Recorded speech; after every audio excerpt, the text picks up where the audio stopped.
Good evening all TGT selected candidate and non selected candidate. ये इसलिए बोल रहा हूँ भाई, दो कैटेगरी बन गई हैं आपकी अब 75 जो है ना, आप जितने फार्म भर रखे थे, क्योंकि अब एक पड़ाव पार कर चुके हैं हम। जो कुछ सेलेक्ट हो गए हैं, कुछ अनसेलेक्ट हो गए हैं, और जो सिलेक्ट हो गए हैं अभी उनके लिए मैंने अलग से व्हाट्सएप ग्रुप भी बनाया है। वो इसलिए बनाया अभी ताकि दोनों की अलग अलग मैसेज आते हैं। सिलेक्टेड के लिए अलग मैसेज होते हैं, अनसेलेक्टेड के लिए अलग मैसेज होते हैं, तो आपस में मिक्सअप ना हो, तो इसलिए अलग से वो ग्रुप बना दिया नया। वो ग्रुप व्हाट्सएप ग्रुप बनाया तो वो फुल हो गया। 10 मिनट में 1025 वो चले गए थे उसमें सिलेक्टेड कैंडिडेट। लेकिन भाई फिर आप लोगों की उससे टेलीग्राम ग्रुप बनाया सलाह से आपकी, तो टेलीग्राम का लिंक है भाई चौधरी जी _7575। चौधरी की स्पेलिंग है CHAUDHARYJI_7575। तो इसको सर्च करके भाई आप ज्वाइन कर सकते हो सिलेक्टेड कैंडिडेट।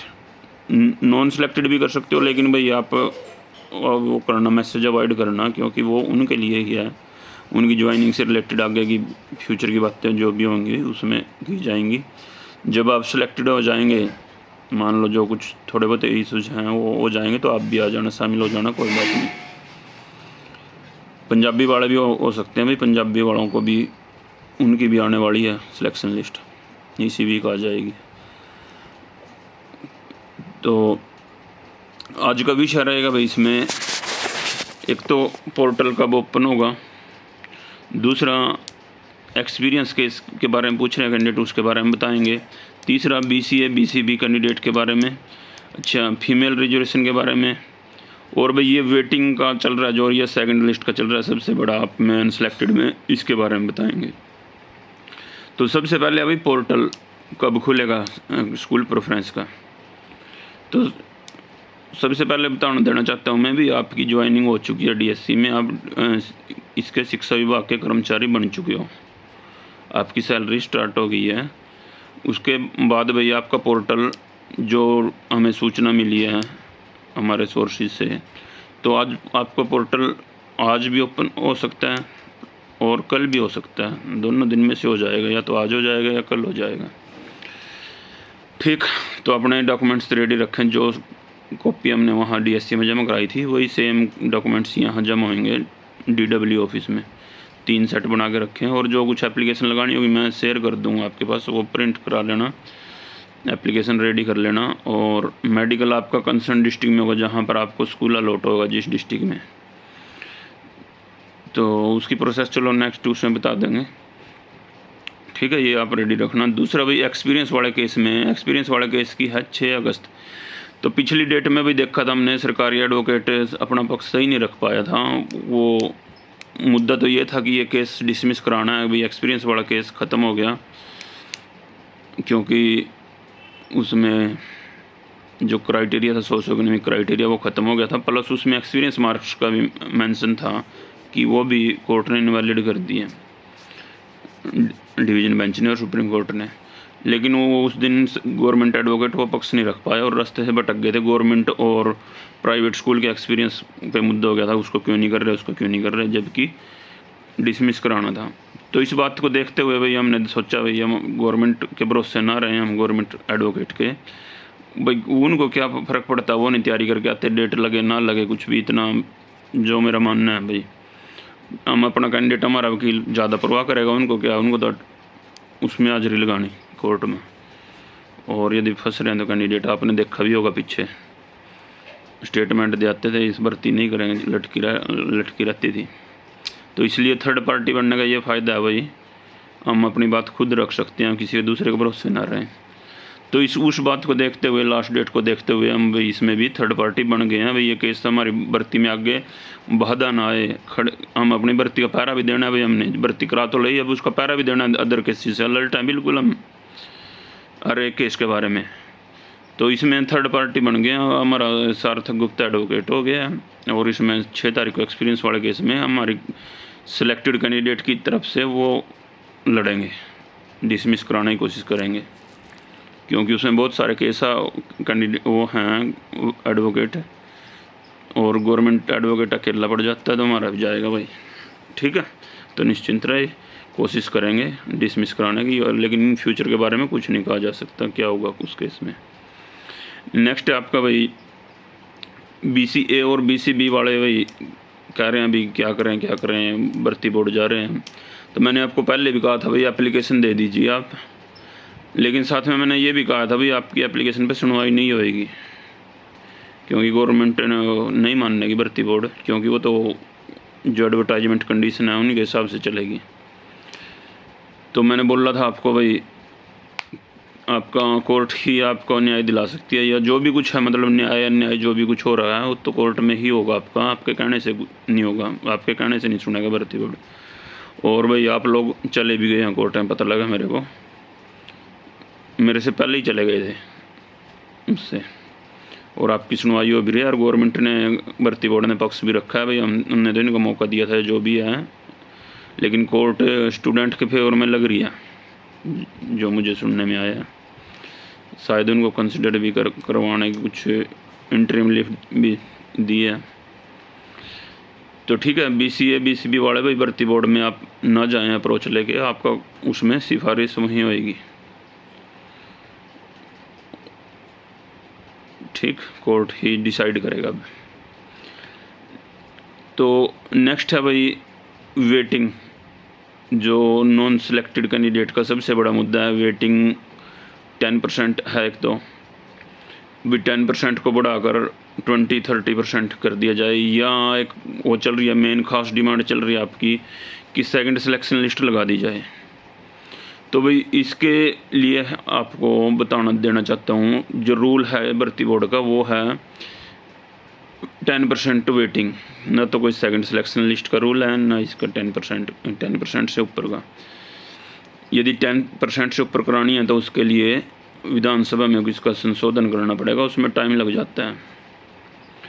और सेकंड सिलेक्शन लिस्ट का भी तब तक नहीं भाई जब तक पता ही नहीं लगेगा उनको कितने कैंडिडेट सिलेक्ट हुए हैं, कितने ने ज्वाइन किया, ये किया।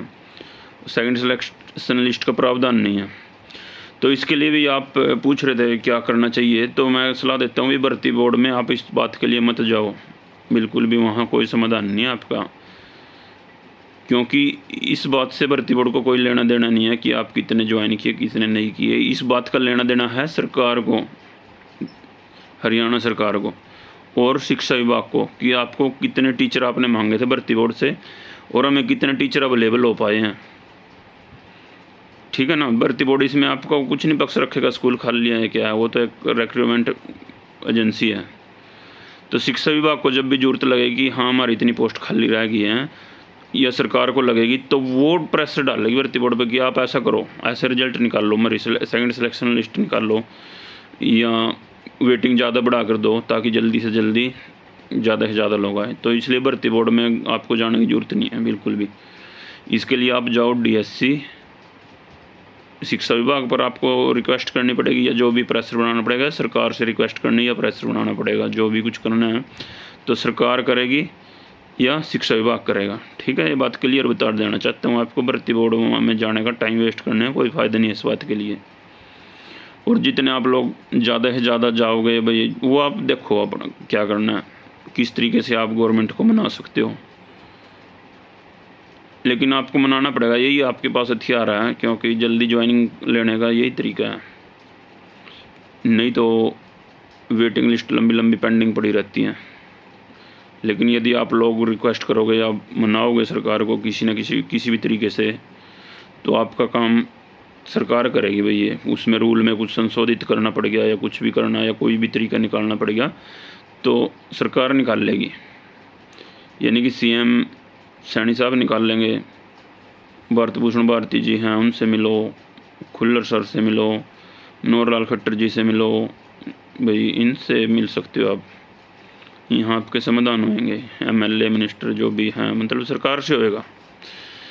ठीक, नेक्स्ट है आपका ये फीमेल रिजर्वेशन। भाई इस पे बड़ा कन्फ्यूजन चल रहा है, मैं पहले भी कह रहा था, अलग अलग बातें आ रही हैं। तो इस मामले में अब आप लोग बहस करना छोड़ दीजिए। ये मामला कोर्ट में पहले ही चला गया था, विजयपाल एडवोकेट है, तो सवाल जवाब हो रहे हैं भर्ती बोर्ड से और वो उसमें दे देंगे जो भी पक्ष है। लेकिन जो मेरे पास जो अब ये सुन लो भैया, अपनी तरफ से बोल रहा हूँ। अब मेरे पास से एक और आई है, इसके बारे में नॉलेज मिला है मेरे को। उस दिन बोला था ना मुझे कन्फर्म नहीं है, तो कन्फर्म मुझे आज भी नहीं है, लेकिन मैं अपने बताने देना चाहता हूँ भाई, जो नई वो मिली है मेरे को जानकारी। तो इसके अकॉर्डिंग भाई ये सही भी बता रहे हैं, सही है जो मुझे पता लगा है, एडवोकेट से बात हुई और अदर से जानकारों से।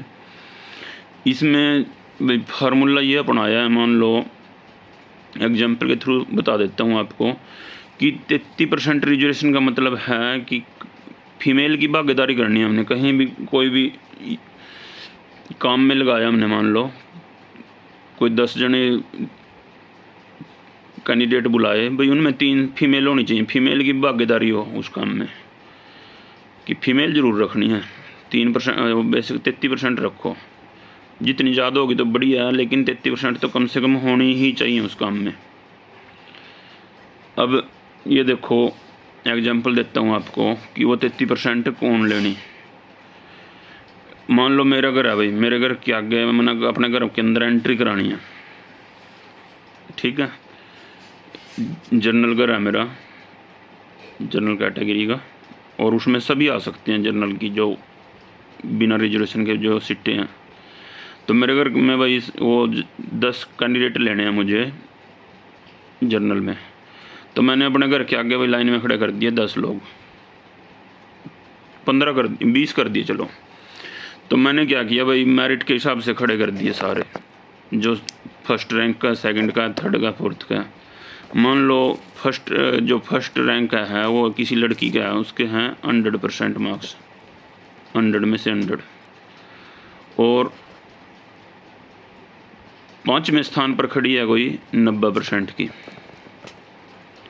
ठीक है। और 10वें स्थान पर खड़ा है कोई जेंट्स 80% का, ठीक है। 10 खड़े हो गए, यानी कि पहले रैंक पे खड़ी होगी लड़की 100% वाली, और 5वें रैंक पे भी खड़ी है लड़की 90% वाली, ठीक है। 2 लड़कियां खड़ी हैं इसमें बस 10 की लाइन में। इनमें से ये जर्नल की भी हो सकती हैं, SC BC वाली भी हो सकती हैं, BCA BCB। जो 2 लड़कियां खड़ी हैं उस मेरे घर के आगे, गेट दरवाजे के आगे, समझ गए आप। यानी कि टॉप ले लिया हमने, 15 खड़े कर लिए अपने घर के आगे मैंने। तो अब मुझे क्या करना, मेरे को बोल रखा है गवर्नमेंट ने कि आपको घर में एंट्री 3 लेडीज की तो करानी ही करानी है 10 में से, समझ गए हो। तो मान लो यदि 2 करानी होती तो ये जो मेरिट है ये मेल की ये कितने पे जाती, 90 पे जाती इसकी, तो फीमेल की। और जो मेल था वो 80% पे रह जाता 10 में। नहीं, पहले 3 मान लेते हैं चलो। यदि हमारे पास 3 मेल हैं, 3 फीमेल हैं, एक 100% वाली, 5वें पे 90% वाली, और 6ठे पे खड़ी है 89% वाली, और 10वें नंबर पे खड़ा है मेल, एक खड़ा है 80% वाला। दोबारा से समझो, थोड़ा मैं कंफ्यूज हो गया। 3 फीमेल खड़ी हैं, एक खड़ी है पहले रैंक पे 100% मार्क्स हैं, एक खड़ी है 5वें रैंक पे 90% मार्क्स हैं, और एक खड़ी है 6ठे रैंक पे 89 मार्क्स हैं, और बाकी जेंट्स खड़े हैं 10वें स्थान तक, उसके हैं 80% मार्क्स। अब क्या हुआ, मैंने 3 लेनी है ना, वो फर्स्ट वाली 3 मैंने एंट्री करा ली भाई इनकी, कि आप पहले वाली भी आ जाओ, पहले रैंक पे खड़ी जो 5वें रैंक वाली भी आ जाओ, 6ठे वाली भी आ जाओ।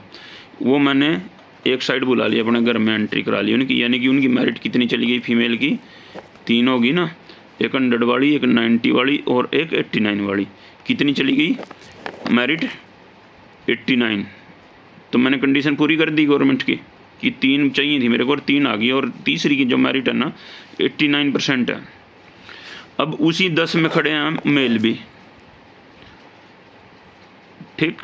वो मेल जो 10वां मेल है, 10वें रैंक वाला मेल है, उसके हैं 80%, ठीक। तो वो भी आ गया उसमें, 80% वाला। तो अब देखो मेरिट गवर्नमेंट की कंडीशन पूरी कर दी मैंने, रिजर्वेशन ले ली 33%।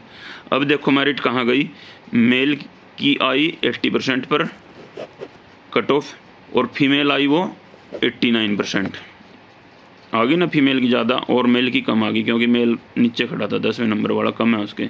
जो फीमेल थी टॉप वाली वो उसमें आ गई, हो गई एक कंडीशन पूरी। तो ये फीमेल की आ गई ना ज़्यादा कट ऑफ। अब दूसरा एग्जांपल लेते हैं, इन में से 2 फीमेल हमारे पास, मान लो 3 थी ना पहले, 89 वाली को छोड़ देते हैं, 89 वाली को बाहर निकाल देते हैं, उसको 15वें स्थान पर खड़ा कर देता हूँ मैं अपने घर के आगे, ठीक है। अब मेरे पास पहले 10 में बची 2 फीमेल, एक 100% वाली और एक 90% वाली, और बाकी मेल खड़े हैं। तो लेने मुझे 10 हैं, वो खड़ी तीसरे वाली खड़ी है 15वें मार्क्स नंबर पे जाके, 15वें रैंक पे जाके। तो मैंने क्या किया, उसको बुला लिए मैंने, 9 लोग तो बुला लिए, 9 लोग में दो ये ले लिए फीमेल आ गई, एक 100% वाली, एक 90% वाली। लेकिन जो 15वें स्थान पर खड़ी है ना भाई, उसके मार्क्स क्या अब तक 40% हो, लेकिन मुझे क्या करना पड़ेगा, वो बुलानी पड़ेगी कंडीशन पूरी करने वास्ते कि 3 तो मुझे लेनी है। उसे बोल लूँगा वहाँ से निकल के 15वें स्थान पे, तो यहाँ आ जाए इनके साथ भाई, फीमेल को बोल लूँगा मैं इसको, आ जा एंट्री करानी है और पहुँच जा। तो उस टाइम वो 15वें रैंक वाली उठ के वहाँ आ जाएगी, यानी कि उसका स्कोर है 45 मार्क्स। तो आगे ना मेरिट डाउन। अब क्या वो बना रेशो कि जो फीमेल की कट ऑफ गई वो 45% और मेल की गई वो उनसे ऊपर होगी, क्योंकि वो मेल उस 15 वाली से ज़्यादा थे, जो 15वें रैंक पे खड़ी थी ना उससे ज़्यादा थे मेल के, तो मेल की ज़्यादा होगी। तो कंडीशन पूरी होगी ना सारी। तो भाई ये आया मेरा नया समीकरण सामने कि मेल की भी जा सकती है इसमें ज़्यादा, फीमेल की भी जा सकती है, दोनों की अलग अलग कंडीशन है। यदि ठीक है ना, यदि पहले ही 3 में वो पहले 10 में ही टॉप 3 खड़ी हों तो, और ऊपर वाला रैंक हो, तो मेल से ज़्यादा मार्क्स जाएंगे, उनकी मेरिट जाएगी, कट ऑफ जाएगी। और जो 15वें रैंक वाली को लेके आए हम नीचे स्कोर वाली को, तो उनकी मेरिट लो चली जाएगी। तो ये है भाई, इसमें दोनों पता लग गया ना आपको सारे तरीके। अब मुझे तो अब भाई ये बात सही भी लग रही है कि रिजर्वेशन सही दे रखी है, फीमेल रिजर्वेशन। तो इसमें जो टॉप लड़कियां हैं ना वो 33% में आई हुई हैं, और उनके जनरल से ज़्यादा मार्क्स हैं उन लड़कियों के मेल से, तो इसलिए उनकी कट ऑफ उससे ज़्यादा गई है। तो भाई ये समझ मेरी कैलकुलेशन है भाई, ये कभी फिर आप फिर बोल दो भाई ने गलत सर ऐसे गलत बोल रहे हो आप, या उकसा रहे हो इनको, या कुछ कर रहे हो। तो ये मुझे जो समझ में आया भाई, अब लेटेस्ट कल ही बताया मेरे को कहीं ने, एक्सपर्ट की सलाह ली थी मैंने, तो नई ये बात आई है निकल के सामने। अब दूसरे एडवोकेट क्या कहते हैं भाई, वो देखो, अब भी कुछ एडवोकेट, अब भी कुछ कैंडिडेट जाने की सोच रहे हैं, अरविंद पता नहीं किसको कर रहे हैं, वो भी फीमेल के लिए रिजर्वेशन के लिए। तो भाई यदि रविंद्र डुल को कर रहे हैं भाई, रविंद्र डुल ने बोला ये गलत है रिजर्वेशन, तो आप उनसे बजा लेना जी, यदि गलत हो तो आपको पैसे मिल जाएंगे, यदि आपने केस जितवा दिया, नहीं जितवाया तो देख लो आप, यदि आप इसको पूरी तरह मानते हो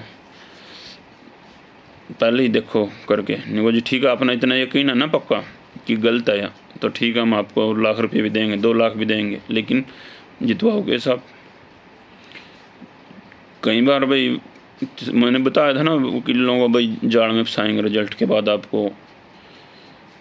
मैं ये नहीं कहता भाई, हो भी सकता है कि आप तो आप जीत भी जाओ, मैं नहीं इस बारे में बोलूँगा। रिजर्वेशन ठीक भी हो सकती है, गलत भी हो सकती है, लेकिन अब मुझे गलत होने के 19 के गवर्नमेंट ने, भर्ती बोर्ड ने सही दी है, ये लग रहा है बिल्कुल ज़्यादा मेरे चांस यही है, क्योंकि उन्होंने अपना कंडीशन पूरी कर दी है। फीमेल लिए हैं 33% लिए हैं, जो भी उनमें आएंगी वो आएंगी। ठीक है, तो आज की वीडियो का भाई ये था सारा मैटर। टाइम टू टाइम मैं देता रहूँगा भाई आपको, जो भी आपको ज़रूरत पड़ेगी। तो अब ज़्यादातर मेरे को BCA वाले और वेटिंग लिस्ट वालों ने बनवाई है भाई ये वीडियो, और सिलेक्टेड कैंडिडेट के लिए मैंने वैसे बताया भी, एक्सपीरियंस वाले केस में आपके साथ खड़ा है दिनेश चौधरी अब भी, और बिल्कुल अरे पैरा देंगे आपको भर्ती का पूरा, भर्ती को कैंसिल नहीं होने देंगे बिल्कुल भी। ठीक है, और भाई यदि कुछ इसमें चेंज मेरे हिसाब से इतना ज़्यादा नहीं होगा, क्योंकि सीटें खाली पड़ी हैं, जो सिलेक्टेड हो गए हैं भाई वो बाहर नहीं निकलेंगे। अब भी कह रहा हूँ ये बात मैं, यदि किसी की बिल्कुल ही भाई किस्मत ख़राब हुई नीचे वाली मेरिट वाले की, तो वो हो सकता है, लेकिन मुझे नहीं लगता। तो अब आप लोग सरकार पर भाई प्रयास करें, सरकार को मनाने की कोशिश करें कि ऐसा या तो हमारी वेटिंग लिस्ट बढ़ा दो, नहीं ये परसेंटेज 10% से बढ़ा दो, या फिर सेकंड सिलेक्शन लिस्ट ही लगा दो यदि आपको जल्दी करानी है। थर्ड, यदि ये दोनों काम भी नहीं होते भाई, फिर गवर्नमेंट को ये बोल लो जी 10% निकाल का, और जो ज्वाइन नहीं करते हैं ना उनको बस एक मौका दे दो या 2 मौका दे दो मैक्सिमम, और उसके बाद हमारी भर्ती बोर्ड में दोबारा से जल्दी प्रोसेस कर दी जाए, ये विद इन 15 डेज़ में कर दी जाए। जब बेसिक 10 निकाल के बेसिक वो भी निकाल लो चलो कम से, यदि दोनों काम नहीं हो रहे हैं ना वो, लेकिन टाइम बाउंड भाई हमें 15 दिन के अंदर अदर को भी लगा दो यदि वो नहीं ज्वाइन करता है तो कोई, ठीक है। तो अगली मांग ये रखना आप थर्ड ऑप्शन पे कि विद इन 15 डेज में क्लियर करा दो सारा जो भी वैकेंट सीट है। और गवर्नमेंट के नॉलेज में है भाई ये मामला शुरू से ही है, मैं तो कई बार तो मैं भी जा आया हूँ इस मामले पर, जो भाई यस नो ऑप्शन भरा लो आप, या एफिडेविट ले लो कैंडिडेट के जो पीजीटी ज्वाइन कर चुके हैं या अदर स्टेट में जा चुके हैं, अदर स्टेट वालों ने भर रखा था। तो ठीक है भाई, इसमें फीमेल रिजर्वेशन में ये कोई सी भी कैटेगरी की लग सकती हैं। इसमें जो पहली 3 लड़कियां आई थी, 10 में से 3 बुलाई थी, वो किसी भी कैटेगरी की हो सकती है भाई, ठीक है ना, क्योंकि वो मेरिट में आ रही हैं जनरल वाली में। तो ये सारी रिजर्वेशन मेरे हिसाब से वो सही दी हुई है, लेकिन आगे देखो आपने मामला कोर्ट में है, मैं भी नहीं इसका डिसीजन ले सकता और आप भी नहीं ले सकते। अब तो भर्ती बोर्ड की और कोर्ट की है, क्या होगा उसमें डिसीजन, ठीक है। ज़्यादा इस पर वाद विवाद ना करें, आपस में बहस ना करें, क्योंकि आपके कहने से ना तो ये जज आपकी बहस सुनेंगे ना भर्ती बोर्ड सुनेगा, और आपस में आप लोग लड़ते रहते हो फिर, ठीक है, मेल फीमेल बहसने लग जाते हो, तो कोई फ़ायदा नहीं इसका। आपके नॉलेज के लिए बताया मैंने, तो भाई ये आई है मेरे सामने तो, ठीक। तो बेस्ट ऑफ लक सभी को, सिलेक्टेड को भी और नॉन सिलेक्टेड को भी। मेरा तो भाई ये मानना भाई किसी के साथ गलत ना हो, बिल्कुल भी जायज़ होना चाहिए। जिसकी जो डॉक्यूमेंट्स में कमियां बताई गई हैं, कई बार भाई कंप्यूटर भी उठा लेता है, सॉफ्टवेयर कुछ भी ऐसा गड़बड़ कर देता है, और डीएससी इसके भर्ती बोर्ड के पास बहुत ज़्यादा काम है और मैन पावर कम है भाई, वो इतनी स्पीड से काम कर रहे हैं, गलतियाँ हो जाती हैं, और उन गलतियों को वो एक्सेप्ट कर रहे हैं भाई। जो गलतियाँ आपकी एप्लीकेशन ले रहे हैं उन पर उन्होंने मना नहीं किया कि हम आपकी करेंगे नहीं, ठीक है ना। चेयरमैन सर के मिलने का रीज़न ये नहीं है कि आपकी सुनवाई नहीं होगी, चेयरमैन सर नहीं मिल पा रहे हैं, टाइम नहीं दे पा रहे, और इतने लोग जाते हैं, फ़ोन नहीं उठा पा रहे भाई। फ़ोन मैं भी नहीं उठा पाता, देखो आपका, मैं तो कितना बड़ा वो थोड़ी हूँ प्राइम मिनिस्टर है, मेरे पे भी इतने ज़्यादा कॉल आते हैं भाई, मैं भी बहुत तो कॉल अटेंड नहीं कर पाता, कई बार काटता हूँ। आपको लगता भी होगा यही आवा ले गया भाई, दिनेश चौधरी आवा ले गया, तो मेरे को ही देख लो, आपके व्हाट्सएप मैसेज भी नहीं पढ़ पाता मैं, इतने सारे इनबॉक्स भरा रहता है मेरा। तो ये देख लो, मैं तो कुछ किसी पद पे नहीं हूँ, ठीक है ना। मेरा भी ये हाल हो रखा है कि मैं फ़ोन अटेंड नहीं कर पाता किसी के, बहुत फ़ोन न मैसेज पढ़ पाता, और कुछ बहुत सारे मिलने की बोलते भी हैं कैंडिडेट की हम मिलने आ रहे हैं जी, और उनको मैं मना करता हूँ भाई मिलने मत आओ, क्योंकि मेरे पास टाइम नहीं है। तो ऐसे ही भाई अब चेयरमैन सर की स्थिति देख लो आप, जब मेरी हो सकती है स्थिति, मैं तो एक आम आदमी हूँ, तो उनकी क्यों नहीं हो सकती। इस बात में भी मैं बिल्कुल उनके फेवर में खड़ा हूँ, लेकिन उनके बावजूद भी वो जब भी टाइम मिलता है मेरे ख्याल बुलाते हैं कैंडिडेट को, मिलते भी हैं, ठीक है। यदि उनको टाइम मिल जाता है, नहीं मिलता तो वो कर देते हैं, मना कर देते हैं। इवन कि भाई उनके रिश्तेदार, उनकी वो रिश्तेदार भी यही बात बोलते हैं कि हम भी 3-3 4-4 घंटे बैठ के आ जाते हैं वहाँ, स्लिप भी भेज देते हैं, न तो फ़ोन उठाते और ना मिलते। ऐसा मेरे सामने हुआ है भाई, ऐसा उनके रिलेटिव ही गए हैं उठ के। तो सर बहुत बिजी हैं, लेकिन ठीक है, अब आप लोग अपने तरीके से काम करें सारे, सिलेक्टेड भी नॉन सिलेक्टेड भी, और आपस में भाई जो केस कोर्ट में जा चुके हैं उन पर वाद विवाद ना करें, बहस ना करें, खुद एडवोकेट ना बने, जो कुछ होगा देखी जाएगी, लेकिन आपकी भर्ती सेफ है भाई, अब आज भी कह रहा हूँ मैं बात। और जो कैंडिडेट सेलेक्ट हो गए हैं भाई वो भी सेफ हैं, ठीक है। तो आपकी भर्ती के साथ हम पहरेदार खड़े हैं भाई, बिल्कुल भर्ती ना बढ़िया तरीके से आपको स्कूलों में ज्वाइन करागा, फिर इसने बंद कर दूँगा मैं अपने यूट्यूब चैनल से, नहीं कि जो भी है, ठीक। तब तक बना दूँगा आपकी वीडियो यदि ज़रूरत पड़ेगी तो, लेकिन मैं कम कर रहा हूँ, इसको कम कर भी दिए मैंने, ठीक है भाई। कुछ और डाउट हो बता दियो, और अनावश्यक जो बातें मैं वीडियो में बोल देता हूँ और वही बातें आप फिर पूछने लग जाते हो। एक तरफ तो कहते हैं आपकी 1 मिनट सेकंड की भी हम छोड़ते नहीं वीडियो, और जब जो बातें वीडियो में बता दी, अब मैंने बता दी ना, अब यही बातें मुझे फ़ोन करके पूछेंगे, सेम पूछेंगे, होता आया ये, मैं उनको फिर ये बोलता हूँ वीडियो नहीं देखी है, बोली देखी है, फिर मैं फ़ोन काट, दोबारा देख वीडियो। तो इसलिए भी मेरे ऐसी तो मैं वीडियो पे बोल रहा हूँ, ऐसी मैं फ़ोन पे बोल लूँगा, ठीक है। बार बार एक ही बात को के लिए मतलब वो नहीं मत किया करो। कुछ टाइम बाद मैं फ्री हो जाऊँगा, फिर कर लिया करो। वैसे मुझे पता है आप लोग उसके बाद तो करोगे नहीं, जब तक काम है तब तक करता आदमी, जब काम निकल जा दो सारे भूल जा फ़ोन फान करना, फिर नहीं फ़ोन आएगा, फिर इक्के दुक्के के आएंगे, फिर आराम से आपके साथ बातें किया करेंगे, ठीक है। तो फिलहाल ये मत सोचे कि मेरे में भी ईगो आ गया, ईगोइस्ट हो गया। Okay, good bye. और सिलेक्टेड अपनी ज्वाइनिंग की तैयारियां करें, अनसिलेक्टेड अपने मांग रखने के लिए सरकार पर या शिक्षा विभाग पर अपना प्लानिंग करें, ठीक है।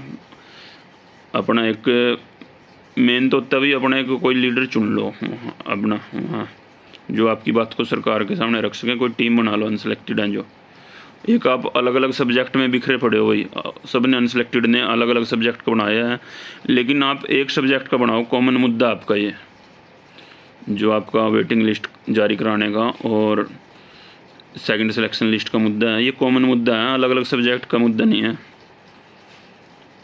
ठीक है। एक ही एप्लीकेशन दो आप और एक ही जगह एक ही मंच पर इकट्ठे रहो, क्योंकि अलग अलग मुद्दा नहीं है आपका ये। आपको ये सलाह मेरी, भर्ती बोर्ड में ना जाकर सरकार काम करेगी आपका, ये सीएम साहब करेंगे वेटिंग लिस्ट वाला या सेकंड सिलेक्शन लिस्ट वाला, ठीक है ना। तो